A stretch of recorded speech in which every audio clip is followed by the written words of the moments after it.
திண்டுக்கல் பேருந்து நிலையத்தில் திருநங்கைகள் மிரட்டி அடாவடித்தனம் செய்து வசூல் செய்த வீடியோ வைரல். போலீசார் வழக்கு பதிவு செய்து விழிப்புணர்வு.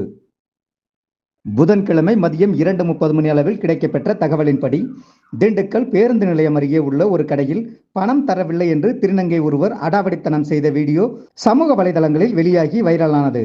இதுகுறித்து திண்டுக்கல் மாவட்ட காவல் கண்காணிப்பாளர் பிரதீப் உத்தரவின் பேரில் திண்டுக்கல் அனைத்து மகளிர் காவல் நிலைய ஆய்வாளர் முத்துமணி, நகர் வடக்கு காவல் நிலைய சார்பு ஆய்வாளர் அருண் பிரசாத் மற்றும் காவலர்கள் தீவிர விசாரணை மேற்கொண்டு அநாகரிகமாகவும் நடந்து கொண்ட திருநங்கை ரெஜினா மீது வழக்கு பதிவு செய்தனர். மேலும் திண்டுக்கல் நகர் வடக்கு காவல் நிலையத்தில் காவல் நிலைய எல்லைக்கு உட்பட்ட பகுதியைச் சேர்ந்த திருநங்கைகளை அழைத்து இதுபோன்ற அடாவடித்தனமான நடவடிக்கைகளில் ஈடுபடக்கூடாது என்றும் அநாகரிகமாக நடந்து கொள்ளக்கூடாது என்று கூறி விழிப்புணர்வு ஏற்படுத்தி அறிவுரை வழங்கினர். காவல்துறையினரின் அறிவுரை ஏற்காமல் அடாவடித்தனமாகவும் அநாகரிகமாகவும் நடந்து கொண்டால் கடும் நடவடிக்கை எடுக்கப்படும் என்று எச்சரிக்கை செய்து அனுப்பி வைத்தனர்.